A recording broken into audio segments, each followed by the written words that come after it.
Dahil si Aling Glo ay isang mangkukulam. Magandang araw sa mga tagapakinig. Ako nga pala si Joey, tubong Bicol. Nais kong ikwento sa inyo ang aking karanasan. Noong ako'y bata pa lamang, meron kaming kapitbahay sa aming sityo na itago na lang natin sa pangalang Aling Glo. Si Aling Glo ay mag-isa na lamang sa kanyang buhay dahil namatay ang kanyang kinakasama sa kadahilan ng inatake sa puso.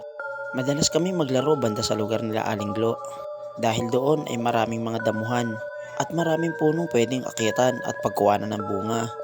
Madalas kong kasama ang aking pinsan na si Junjun. Sa tuwing naglalaro kami sa harapan ng bahay ni Aling Glo, ay madalas itong nagagalit at pinapaalis niya kami. Merong kapitbahay si Aling Glo at yun ay si Ate Margaret. Madalas niya kaming makita na tinataboy ni Aling Glo. Naaawa naman siya sa amin kaya pinapapasok niya kami sa bakuran niya. At doon kami naglalaro. Si Ate Margaret ay katulad din ni Aling Glo. Mag-isa na lamang din ito sa buhay. Matapos iwanan ng kanyang mister dahil ang kanyang mister ay babaero daw. Sa tuwing nasa bahay kami ni Ate Margaret, lagi niyang sinasabi sa amin na si Aling Glo ay isa daw mangkukulam. At yun din ang kwento na umiikot sa aming sityo. Bagamat mga bata pa kami ay di kami naniniwala sa mga ganun. Ang payo pa sa amin ni Ate Margaret ay, mga bata, huwag kayong pupunta sa bahay ni Glo dahil si Aling Glo ay isang mangkukulam. Pero hindi namin pinakinggan si Ate Margaret. Bagkus ay nagtawanan pa kami magpinsan at parang nainsulto sa amin si Ate Margaret at pinaalis niya rin kami sa kanyang bahay. Pag alis namin sa bakuran ni Ate Margaret ay dumiretso kami sa bakuran ni Aling Glo. Lumusot si Junjun sa maliit na butas ng bakod at umakyat sa isang puno ng santol. Nanguha kami ng bunga doon at hindi namin napansin na nakatingin na sa amin si Aling Glo. Noong napansin namin nakatingin sa amin si Aling Glo ay huli na.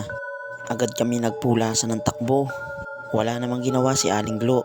Tinitingnan lang kami habang papaalis sa kanyang bakuran. Kinabukasan ay pumunta ako kila Junjun para ayain sana siyang makipaglaro. Ngunit masama daw ang pakiramdam nito. Napansin ko na mamaga ang kanyang bibig. Kaya minabuti ko na lamang na umuwi. Lumipas ang 3 araw at tila lumala ang kalagayan ni Junjun. Sobrang magang-maga ang kanyang bunganga. Ang malala pa doon ay may mga uod na lumalabas sa mga sugat hanggang nagpasya na ang kanyang mga magulang na dalahin na siya sa albularyo. At doon napag-alaman na nakulam pala si Junjun. Ngunit hindi matukoy kung sinong may kagagawan. Bigla akong naalala ang kwento ni Ate Margaret kaya ikinento ko to sa kanyang magulang. Galit na galit ang magulang ni Junjun. Agad silang lumusob sa bahay ni Aling Glo at ibinibintang sa kanya ang pangkukulam. Ngunit sinabi ni Aling Glo na wala siyang kinalaman dun. Pero hindi kumbinsido ang magulang ni Junjun. Umuwi sila ngunit kinabukasan ay bumalik ulit sila sa bahay ni Aling Glo. At doon ay pinipilit ulit nila na alisin ni Aling Glo ang kulam. Ngunit sinabi ni Aling Glo na hindi siya mangkukulam. Ilang sandali pa ay lumabas si Ate Margaret at nakita naming nakaimpake siya. Ayon sa kanya, kailangan niya makaalis doon sa lalong madaling panahon dahil ayaw niyang madamay sa galit ni Glo. Lumipas ang 1 linggo at tuluyang nasawi si Junjun. Eksaktong araw ng Biyernes. Galit na galit ang magulang ni Junjun at nilusob ang bahay ni Aling Glo. Lumabas naman si Aling Glo at same scenario lang ang nangyari. Isinisisi ng mga magulang ni Junjun na kinulam ito ni Aling Glo at doon ko nakitang nagalit si Aling Glo. Hinihiyawan kami nito at maya maya pa humawak sa dibdib at bumagsak at nagresulta ito ng kanyang pagkasawi dahil si Aling Glo pala ay may sakit din sa puso kaya ayaw nitong lagi nagagalit. Lumipas ang ilang linggo at naisipan ko ulit maglaro sa tapat ng bahay ni Ate Margaret at ni Aling Glo at sa pagkakataon na yon ay kasama ko na naman ang isa kong pinsan na si Joseph. Namamato kami ng mangga sa bahay ni Ate Margaret. Aksidente namang nahulog ang mangga sa loob mismo ng bakuran ni Ate Margaret. Kaya agad naman kami pumasok sa bakuran ni Ate Margaret. Napansin kong nakasiwang ang pinto. Kaya agad naman ako sumilip. Sa kuryosidad namin ni Joseph ay pumasok kami sa loob. May mga naiwan pang gamit doon si Ate Margaret. Mga upuang kawayan at mga kahoy na kabinet. Naging agaw pansin sa amin ang kwarto niya dahil bukas din ang pintuan nito. Agad kami pumasok at nagimbal kami sa aming nakita. Nakita namin ang isang mesang itim at mga kandila.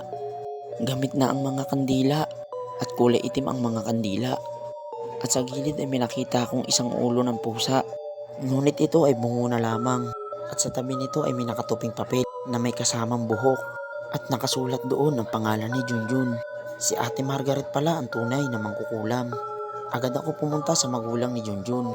At nung binalikan namin ang bahay ni Ate Margaret, nakita rin nila ang mga nakita namin. Ngunit huli na ang lahat.